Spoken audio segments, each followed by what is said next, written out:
안녕하세요. 요한계시록 이제 20번째 시간입니다. 새 천지와 새 예루살렘에 대해서 한번 살펴보는 시간을 갖도록 하겠습니다. 정확하게 말하자면 신천지와 새 예루살렘인데, 여러분들이 잘 알듯이 요즘은 이상하게 신천지라는 단어가 이 이단이 워낙 강력하다 보니까 그 영향력 아래 이제 신천지란 말을 못 쓰게 됐습니다. 신천지가 뭐예요? 새하늘과 새 땅을 말하거든요. 그냥 한자로 그냥 신천지 이렇게 세 자로 쓰면 되는데, 워낙 이 신천지 이단이 강하다 보니까 요즘은 이제 교회에서 이제 새하늘과 새 땅 아니면 새천지 이렇게 바꿔서 사용을 합니다. 조금 재미난 거는 옛날에 제가 섬겼던 교회 가운데 선교사님 중에 이름이 신천지, 그러니까 이름을 개명을 해서 복음을 전하는 데 있어서 이렇게 공산국가나 이슬람 같은 경우에는 본명을 쓰지 않거든요. 그래서 개명을 써서 가는데, 그래서 그분 이름이 신천지였는데 몇 해 만에 이제 고국으로 돌아와 보니까 그 신천지가 얼마나 활약이 강했는지 자기 이름이 예, 예, 이단의 그 고유 명사가 되어 버렸어요. 그래가지고 그분이 나중에 이제 이름을 바꾸기도 하시고 하셨는데, 요즘 그렇습니다. 그래서 원래는 신천지와 새 예루살렘인데 그냥 라임을 맞춰가지고 새 천지와 새 예루살렘 주제를 이렇게 정했습니다. 자, 우리 그러면 구절을 한번 다시 한번 보겠습니다.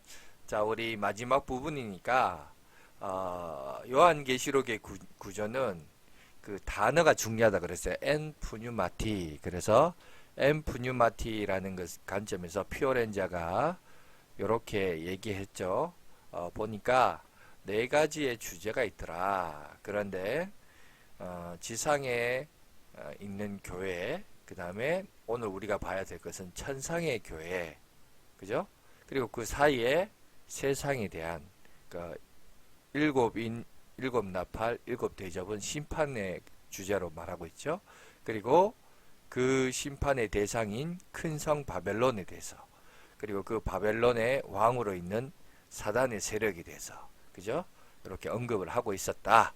그리고 오늘 마지막으로 네 번째 환상인 엔 푸뉴마티, 성령 안에서, 그러면서 새 예루살렘 천상의 교회를 보게 됩니다. 자, 이거를 그 피오렌자의 이론을 따와서 우리나라 사람은 서론, 본론, 결론 이걸 좋아하잖아요. 그래서 아까 저기 있는 것처럼 엔 푸뉴마티 해서 본론 안에 서론, 본론, 결론 이렇게 해서 본론 안에 이렇게 넣으면 A, A-B, B- 교회와 또 천상교회, 또 세상과, 그죠? 바벨론, 그 심판과 바벨론 이렇게 소개하고 있습니다. 그래서 오늘은 21장 부분을 우리가 한번 살펴보면서 하나님의 교훈을 갖도록 하겠습니다. 자, 우리 리차드 보캄, 요 얘기도 좀 해야겠네요. 그죠?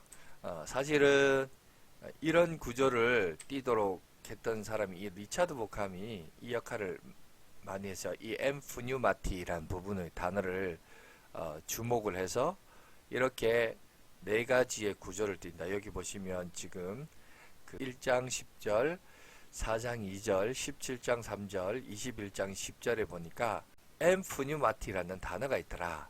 아마 이 단어를 중심으로 우리가 구조를 설정하는 것이 중요하다.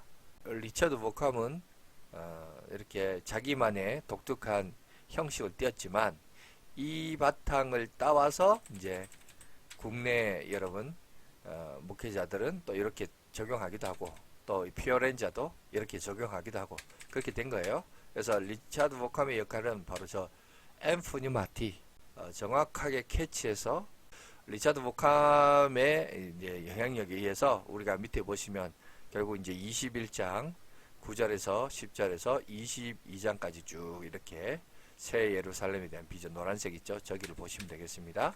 자, 저 부분을 좀 확대하면 구조가 이렇게 나온다는 겁니다. 이중적인 결론이 나와서 우리가 사실 성경을 읽다 보면 헷갈리는 부분이 이거예요. 자, 성경을 읽으면서 사실은 저희 교단에서 가장 이제 대표되는 종교개혁자가 장 깔뱅이죠. 영어식으로 존 칼빈이라고 그러는데 이 장 깔뱅이 주석을 썼는데 유일하게 주석을 쓰지 않은 게 요한계시록이에요. 그러다 보니까 사실 개혁주의 관점에서 이 요한계시록에 대한 주석이 최근에 나왔습니다. 그전에는 뭐가 뭔지도 몰랐고 또 읽다 보면 막 구조가 복잡하고 지금 여기도 보세요. 여러분 17장부터 쭉 진행되면서 여러분 19장으로 넘어가고 20장 15절까지는 우리가 아는 흐름대로 쭉 가요. 쭉 가다가 21장은 우리가 아는 형식에서 먼저 결론이 나옵니다. 왜? 마치 대꾸법처럼 최후 심판에 대한 대꾸법으로 새하늘과 새 땅이 나온 것처럼 저렇게 구조가 되고 다시 보충 설명으로 어떻게 넘어간다? 새 예루살렘 비전 내에 서러운 결론으로 이렇게 이야기한다.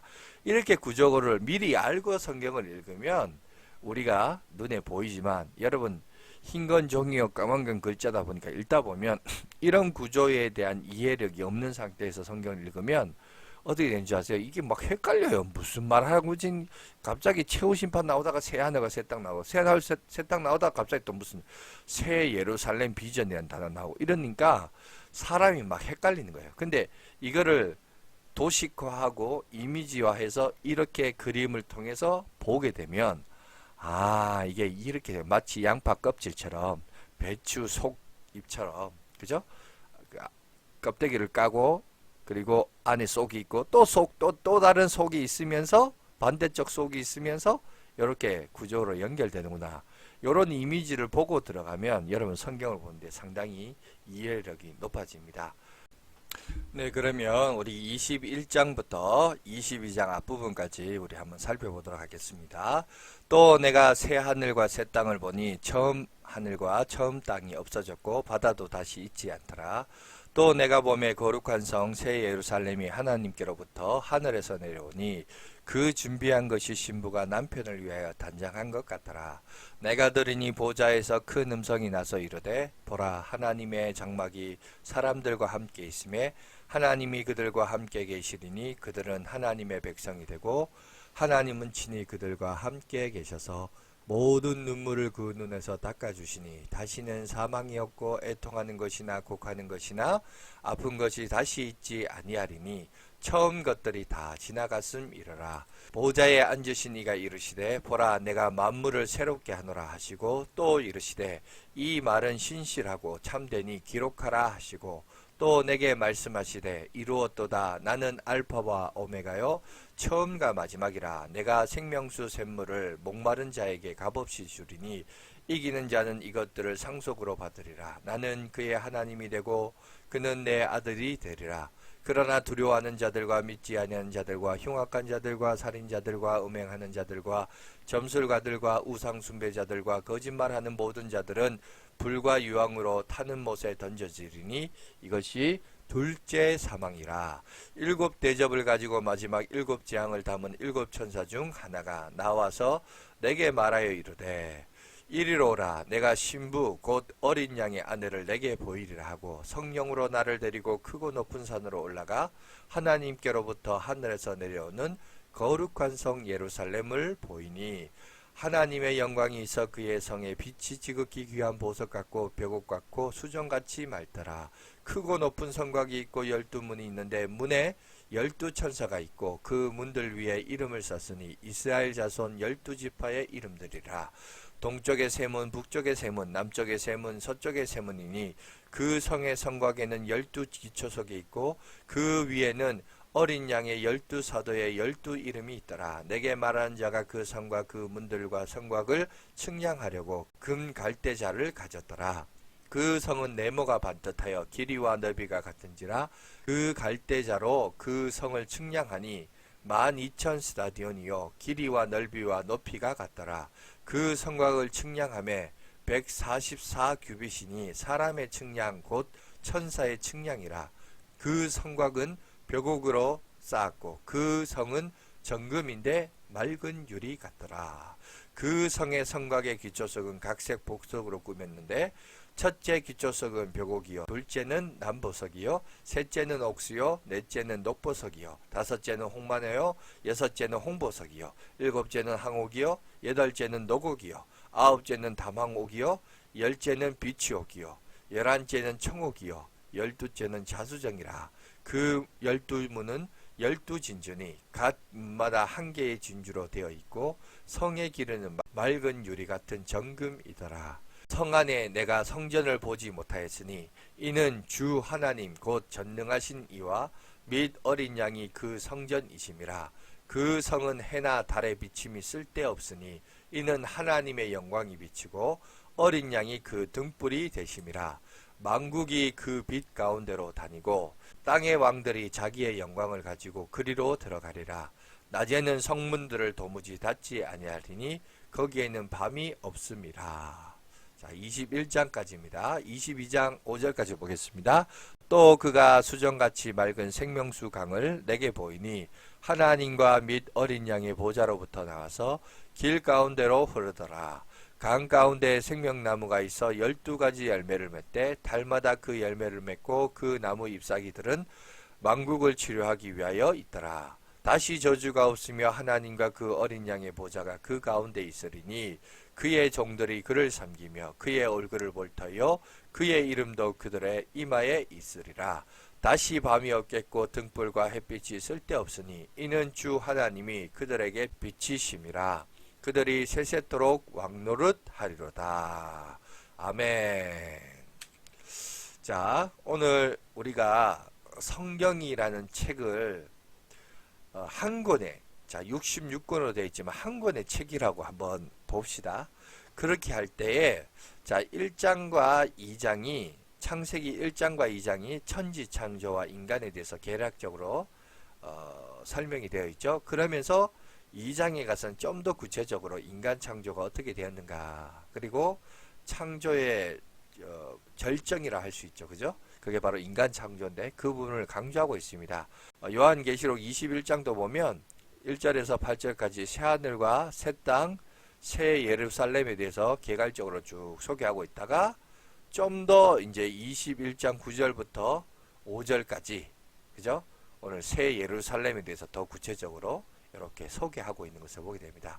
마치 성경을 한 권의 책으로 볼 때 앞부분에 창세기 1장 2장이 창조에 대한 두 번의 설명이 있는 것처럼 여러분 마지막 계시록도 보면 끝에 가서 21장 1절에서 8절을 보니까 새 하늘과 새 땅, 새 예루살렘 얘기했다가 또다시 21장부터는 새 예루살렘에 대해서 구체적으로 자세하게 소개되어 있는 이런 구조를 우리가 살펴볼 수 있어요. 요걸 보면 우리가 이제 뭘 알 수 있느냐, 사람에 의해서 글을 지었다라기보다는 성령이 여러분 성경의 저자라는 사실을, 그죠? 물론 후대 요한이 지혜로 와서 창세기의 그 구조를 따와서 이렇게 쓸 수도 있지만 성령이 개입하심과 은혜를 주시지 않고는 이렇게 이런 구조가 맞추기가, 소위 말해서 우리 속된 표현으로 짜집기 하기가, 이거는 인간의 지혜로 되지 않습니다. 그죠? 그러니까 이것들 통해서도 성경의 저자는 성령이시다. 그리고 사람들은 우리가 기자라고 표현하는 겁니다. 그죠? 그 사건과 이벤트를 객관적인 관점에서 보고 기록한 사람들, 그래서 기자다라고 얘기하고, 원래 성경의 원저자는 성령이다. 이거를 이런 구조를 통해서도 알 수 있죠. 그죠? 여러분 모세와 여러분 사도 요한이 첫 번째 저자와 마지막 저자에 여러분 연도가 1600, 여러분 사기를 치는데 1600년 동안 사기칠 수 있어요. 여러분 도저히 그거는 힘든 겁니다. 그러니까 성령이 이 글을 저자가 기록하지 않고는 이런 일들이 일어날 수 없다라는 것을 이런 구절을 통해서도 우리가 알 수 있습니다. 자, 새하늘과 새 땅, 이 새라는 단어가 있는데 새것, 도대체 이 새것이 뭐냐, 이거에 대해서 우리가 조금 알 필요가 있습니다. 자, 네오스라는 단어가 있고요. 앞에 단어가 네오스입니다. 뒤에 단어는 카이노스라고 합니다. 카이노스. 네오스가 있고 카이노스가 있습니다. 자, 이게 무슨 말이냐면 네오스는 시간이나 기원의 새로움을 뜻합니다. 그러면 카이노스는 뭐냐? 특징이나 본질에 있어 질적으로 새로움을 뜻합니다. 여러분, 그러면 새하늘과 새 땅은 어떤 곳인가? 자, 우리가 어떤 물건을 만들 때 핸드폰 새 제품이 나오잖아요. 여러분, 새 제품이나 물건들이 나올 때 이거는 네오스라고 얘기해요. 자, 영어에 new라는 뜻이 나오는데 어원이 됐는데, 자, 이 네오스, 자, 시간이나 기원의 새로움, 새 제품 이거 나올 때 네오스라고 합니다. 그러면 하나님의 나라, 천국은 어떤 곳이냐? 완전히 새로운 새 제품이냐? 아니면 카이로스, 특징이나 본질에 있어서 질적으로 새로움을 뜻하느냐? 이 말이 조금 어려운데 예화를 들어볼게요. 고린도후서 5장 17절 보세요. 그런즉 누구든지 그리스도 안에 있으면 뭐라고요? 새로운 피조물이라. 이전 것은 지나갔으니 보라 무엇이 되었다? 새 것이 되었도다. 그러면 여기서 새 것, 지금 예수 믿는 성도들을 가리켜서 뭐라 그래요? 저와 여러분들이 새 것이 되었대요. 그러면 여기서 새 것이란 것은 우리가 알고 있는 새 것은 완전히 다른 어떤 특징을 가진 존재잖아요. 그런데 새 제품을 말하잖아요. 근데 이게 네오스의 뜻이 아니고 결국 뭐예요? 카이노스라는 겁니다. 그러니까 완전히 새로운 새 제품이 나온 게 아니라 우리가 새롭게 되었다는 거예요. 특징이나 본질에 있어서 질적으로 새로움으로 바뀌어지는 시간이나 기원이나 제품이 새 것이 나온 게 아니라 그럼 결국 새 하늘과 새 땅도 원래 기존에 있던 하늘과 땅이 특징들이 뒤집어지고 엮여져서 그렇게 해서 뭐가 됐다? 새 하늘과 새 땅이 됐다. 그러니까 완전히 어떤 지구가 완전 멸망돼서 쪼개지고 다 부서지고 새로운 지구라는 제품을 딱 만들었다. 이게 아니라 지금 있는 이 지구를 하나님께서 다 뒤집어 엎으시고 완전히 새로운 여러분 새 하늘과 새 땅을 만들어 주시겠다. 이 얘기를 하는 겁니다. 이해가 되시죠? 그 얘기를 하는 거예요. 그래서 자 로마서 우리가 8장 19절에서 22절 보십시오. 피조물이 고대하는 바는 하나님의 아들들이 나타나는 것이니 피조물이 허무한데 굴복하는 것은 자기 뜻이 아니요 오직 굴복하게 하신 이로 말미암음이라. 그 바라는 것은 피조물도 썩어짐의 종노릇한 데서 해방되어 하나님의 자녀들의 영광의 자유에 이르는 것이니라. 피조물이 다 이제까지 함께 탄식하며 함께 고통을 겪고 있는 것을 우리가 아느니라. 여러분, 아담과 하와가 자 범죄하였을 때 성경에 창세기 보세요. 땅도 저주받았다 그랬어요. 왜? 아담이 범죄했는데 왜 땅도 저주받죠? 왜 피조물도 저주를 받습니까? 왜냐하면 이 인간과 피조물은 연결이 되어 있어요. 하나님이 따로 독립된 존재가 아니라 다 연결된 존재라는 겁니다. 그래서 사도 바울이 말하는 피조물의 해방은 재창조보다는 뭘 말한다? 갱신을 말한다. 새하늘과 새 땅도 마찬가지입니다. 재창조하겠다. 지구를 다 엎어버리고 부셔버리고 새로운 지구를 만들겠다가 아니라 있는 지구를 어떻게 한다? 갱신한다. 뒤바꿔 놓는다. 자, 네오스가 아니라 카이노스다. 이해하십시오. 카이노스다. 자, 그리고 자, 새 예루살렘에 대한 영광 조직을 보시면 5절까지 21장 보면 새 하늘과 새 땅이 나오고 이 교차 대구법이죠. 처음 하늘과 땅이 없어집니다. 바다도 다시 있지 않고 새 예루살렘의 모습이 센터가 됩니다. 그리고 다시 사망이 없고 애통하는 것이나 곡하는 것이나 아픈 것이 다시 있지 않는다. 자, 바다가 없고 그 다음에 사망, 애통, 아픈 것 없다. C와 C-가 대구가 됩니다. 처음 하늘과 땅이 처음 것들은 다 지나갔다라는 말과 대구가 되고 자 만물이 새롭게 하신과 새 하늘과 새 땅이 대구가 됩니다. 이런 식으로 교차 대구법으로 설명할 수 있어요. 여러분 구약에 보면 성막의 구조를 여러분 볼 수가 있는데 성막의 제일 여러분 바깥쪽이 울타리죠. 울타리가 직사각형 모양을 떼고 있습니다. 25m 50규빗과 그 다음에 100규빗으로 된 50m 그죠? 1대2의 직사각형 구조를 띠고 있고 25m 50규빗 저기가 이제 출입문이에요. 저기를 들어가시면 제일 먼저 들어온 게 뭐예요? 번제가 들어옵니다. 자, 재물을 각을 떠서 자, 번제 옆에 보면 각을 떠서 피는 빼고 피는 피대로 빼고 고기와 가죽과 내장을 다 분리해서 여러분 그래서 저 번제물에 그 고기를 태웁니다. 고기를 태우고 나서 자, 그 다음이 어디냐? 물두멍을 만나게 됩니다. 저 물두멍에서 제사장은 몸을 씻습니다. 몸을 씻고 나서 성소로 들어갑니다. 성소를 들어갈 때는 제사장밖에 못 들어갑니다. 사람들은 들어가지 못하고 저 성소를 들어갈 때 뭘 가지고 들어가느냐? 아까 잡은 양의 또 동물의 피를 받아서 그 피를 어디에 하였느냐? 성소에 여기저기를 뿌립니다. 뿌리고 나오면 이 제사의 절차가 다 마무리됩니다. 성소 안에 또 뭐가 있냐? 지성소가 있죠. 그죠? 지성소는 1년에 한 번 대제사장이 이스라엘과 전체를 위해서 희생 제물을 드릴 때 1년에 딱 한 번 들어가는 장소입니다. 아무나 들어갈 수 없죠. 들어갈 때도 여러분 다리에다가 끈을 묶어서 그리고 제사장이 입는 옷의 끝자락에 보면 방울을 답니다. 왜? 여러분 그 안에 들어갔는데 방울 소리가 움직일 때마다 소리가 나면 아 제사장이 살아있구나. 그런데 소리가 안 나면 어떻게 되죠? 아 이게 죽었구나. 근데 제사장을 그럼 죽은 그 제사장을 어떻게 해야 돼요?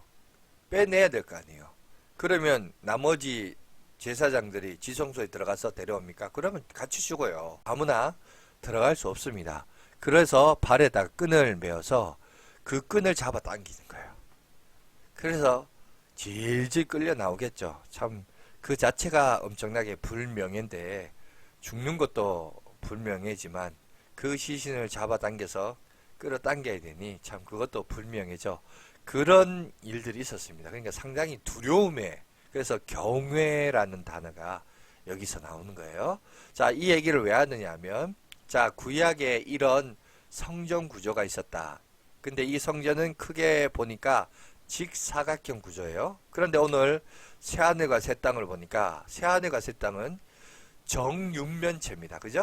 다 114규빗으로 되어 있는데 자, 크기를 보니까 성의 크기가 성의 크기, 성곽의 크기를 소개하고 있는데 성의 크기는 12,000 스타디온 자, 이거를 킬로미터로 따지니까 2,400km가 됩니다. 그죠? 자, 2,400km란 다시 말해서 서울과 부산의 그 거리의 6배 되는 거리입니다. 그죠? 그 6배 거리가 되고 성곽은 144규빗이 됩니다. 왜 144냐? 12 곱하기 12가 144인데 다시 말해서 구약의 12 지파, 신약의 12 제자. 그러니까 예수님을 기점으로 그 이전에 있었던 구약의 백성들 그리고 예수님을 이 땅에 오시고 난 다음에 초림 이후에 여러분 있는 12 사도. 그래서 이 12는 완전수죠. 그래서 숫자적으로 여러분 정확한 크기가 저렇더라. 저 센티미터다. 이게 아니고 이거는 하나의 뭐냐면 상징적인 의미예요. 완전수를 얘기하죠. 구약의 구원받을 모든 백성들과 예수 그리스도 이후에 오는 신약의 모든 백성들이 구원받을 것이다. 그 얘기를 숫자로 저렇게 144, 12 곱하기 12 이렇게 한 겁니다. 14만 4천 명 정확한 구원의 숫자 이게 말한 게 아니라 상징을 의미하다는 겁니다. 이걸 여러분들 이해하세요. 자, 새 예루살렘 성의 크기를 묘사하는 궁극적인 핵심은 숫자 12입니다. 12,000 스타디온, 12문, 12기초석. 이는 하나님의 백성수로서 완전수, 구원받은 모든 백성. 이거를 숫자적으로 12 곱하기 12, 또 12라는 숫자가 많이 등장한다. 여러분 그렇게 이해하시면 되겠습니다. 자, 새하늘과 새 땅을 제가 보니까 보석으로 표현을 많이 하고 있죠. 그죠? 에덴 동산, 새 예루살렘, 그리고 자, 성전을 묘사하고 있는데 여러분 성전은 곧 뭐죠? 하나님이다. 그죠? 그래서 하나님의 영광과 아름다움 그리고 종기가 보석처럼 귀한 것이며 교회 역시 그러하다. 그래서 보석을 모티브로 한 이유는 그만큼 아름답고 존귀한 가치가 있다. 우리가 보석을 그렇게 보는 것처럼 우리 새하늘과 새 땅도 그렇다는 거죠. 오늘날 사람들이 보석을 그렇게 존귀하게 여기는 것처럼 하나님의 나라 새하늘과 새 땅도 그렇다라는 비유예요. 여러분 뭐 그 비유법으로 쓰고 있는 거지 진짜 천국이 그런가? 그거는 물론 가봐야 알겠습니다만은 그러나 여러분 여기서 요한이 보석 모티브를 띈 이유는 그만큼 존귀하고 아름다움을 묘사하려고 띈 거지 비유로 설명한 거지 진짜 거기 그렇다? 뭐 그럴 수도 있겠죠. 그러나 여러분 보세요.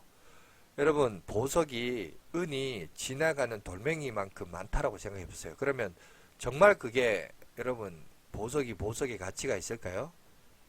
그죠? 여러분 보석과 금이 왜 가치가 있습니까? 희소성의 가치잖아요.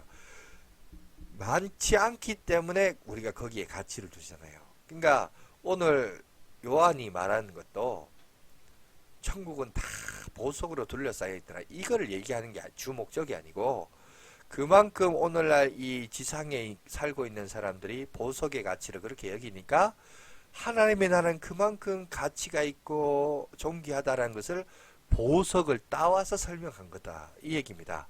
여러분 보석이 그렇게 많으면 그냥 돌이에요. 돌. 안 그래요? 그냥 돌밖에 되지 않아요. 여러분 돌을 그렇게 존귀하게 여기는 사람 누가 있어요? 왜? 돌은 흔하니까. 우리가 보석을 존귀하게 여기는 것은 희소성의 가치죠. 그러니까 여기서 이제 뭘 얘기하냐면 진짜 보석이 있더라. 이렇게 물질주의적으로 해석하면 안 돼요. 진주가 있더라. 이렇게 물질적으로 해석하는 것이 아니라 여기서 우리가 기억해야 될 것은 이겁니다. 아, 그만큼 가치 있고 고귀한 곳이다. 그죠?